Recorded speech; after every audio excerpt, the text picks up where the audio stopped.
Hi, my name is Joseph Rogers, and this is my Capstone project. The title of my project is Scaling Bridges to Fun Size, Modern Structural Analysis Software and Model Steel Bridge Design. My work concerns analyzing the student steel bridge competition team's design methods and trying to find areas of improvement.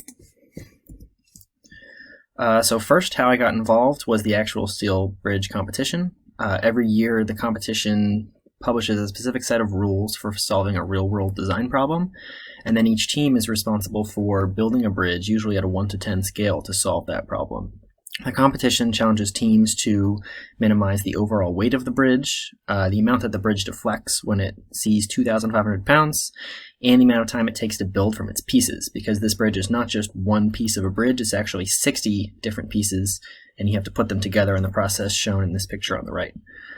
So every year, our student team first designs the bridge in a structural analysis software program called RISA, then fabricates it in the Wilson Center, which you can see over here, and then actually competes, and that's when we put the bridge together, and we're timed for how fast we can do that. So the outline for my project is analyzing whether RISA, that structural analysis software program we use, is the best one to accurately model our bridge's behavior. And specifically looking at whether RISA or alternative software, Acknowledgements, provides a more accurate weight, which one provides a more accurate deflection simulation for the bridge, and which ones provide more accurate qualitative behavior of the entire bridge under loading. And then ideally, this would have been compared with the actual real results that the bridge sees, although I will explain that in a little bit.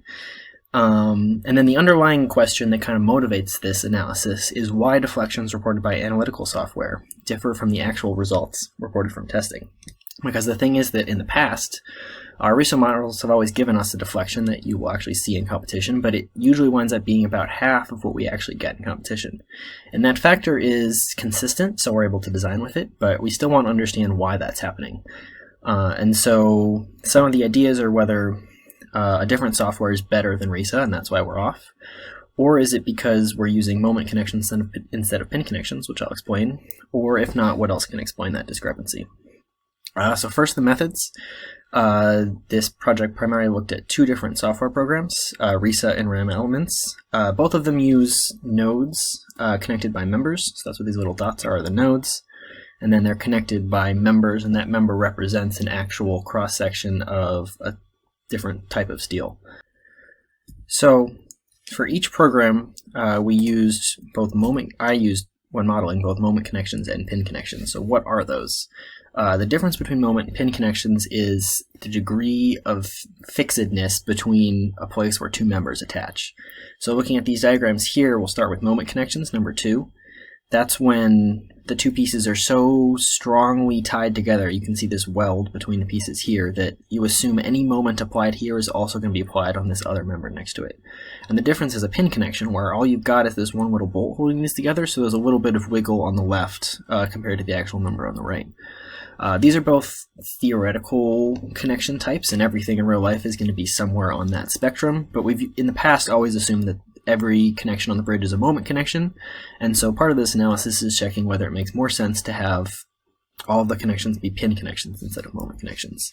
What does this actually look like on the bridge? Well, all the pieces are actually welded together in their component parts, so this one piece here, these little pieces are welded to these bigger pieces, but then the pieces together have a T connection, or any other type of connection. Sometimes we have ones that are more of a dovetail shape, sometimes they slide together.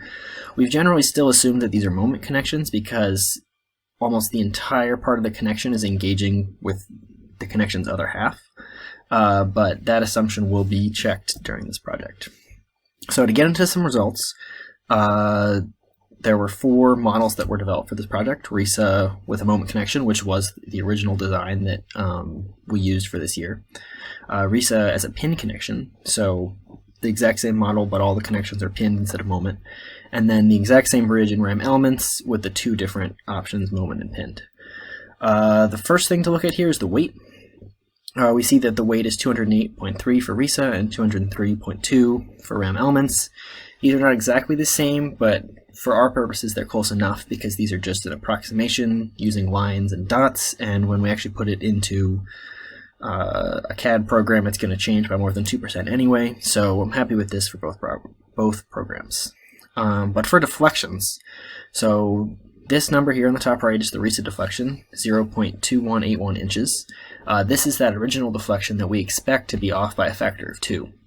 And if you look at the results below, certainly for RAM, the results are actually smaller deflections, which is kind of the opposite direction that we were hoping to go.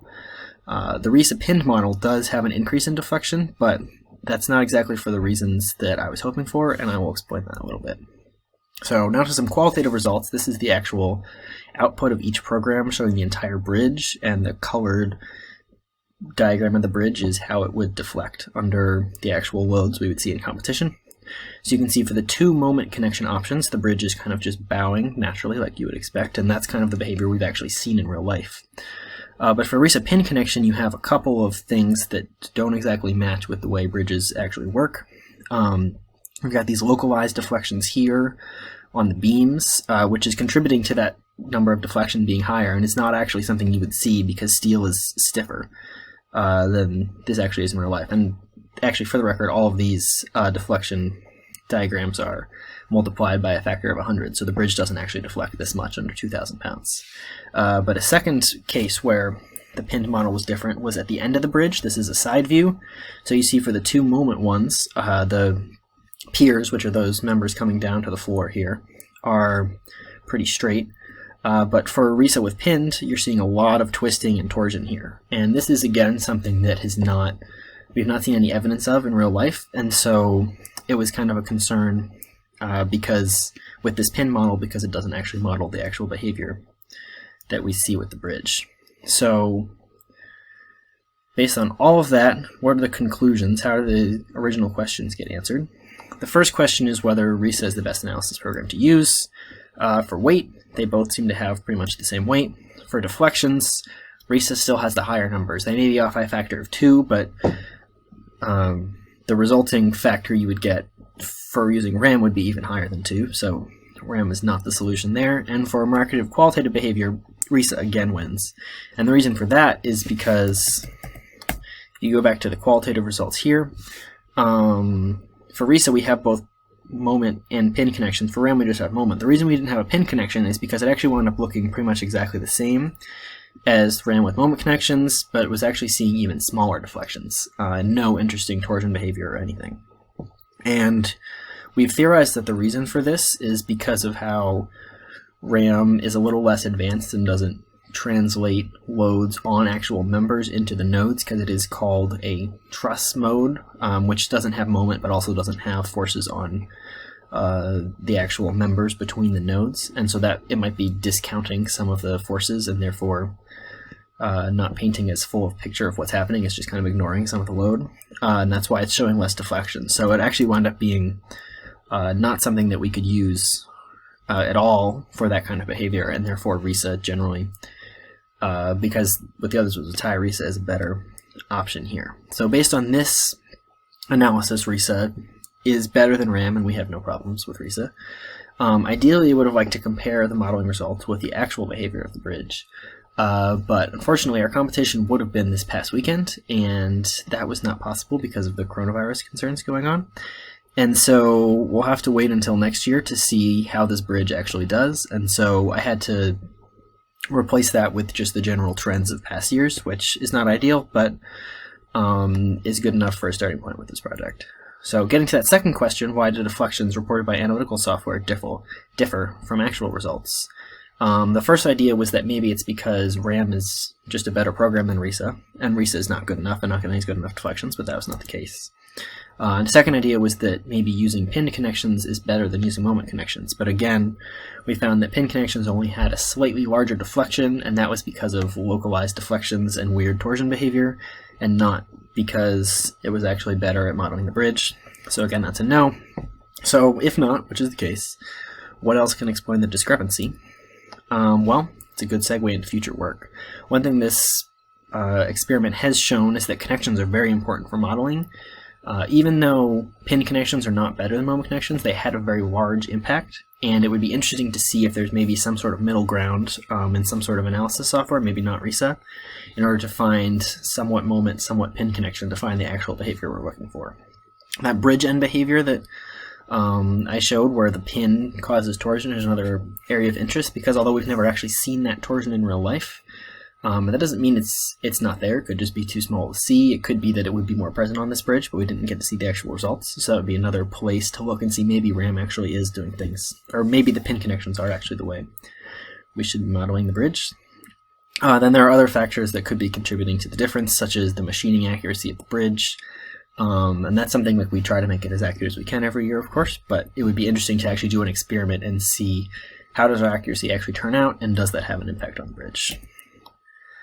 So that's my project. I'd like to make a few quick acknowledgements. First, to the Steel Bridge team, who actually did a lot of the work of this project. I was responsible for a lot of the design, and that's where this project came from, but actually putting the bridge together couldn't have been done without the rest of the team, and they deserve much of the credit for that.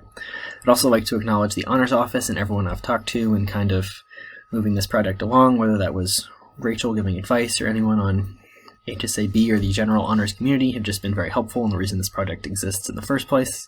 And finally, my advisor, Professor Jason McCormick, who coincidentally is both the advisor of the Steel Bridge team and a member of the Honors Office, but also my advisor for this project. And he was helpful from beginning to end in terms of figuring out what questions to ask about my design, and all the way down to analyzing the design at the end of the project. So with that, I invite you to put your questions in the comments below as requested. Thank you for watching, and hope you stay safe and healthy.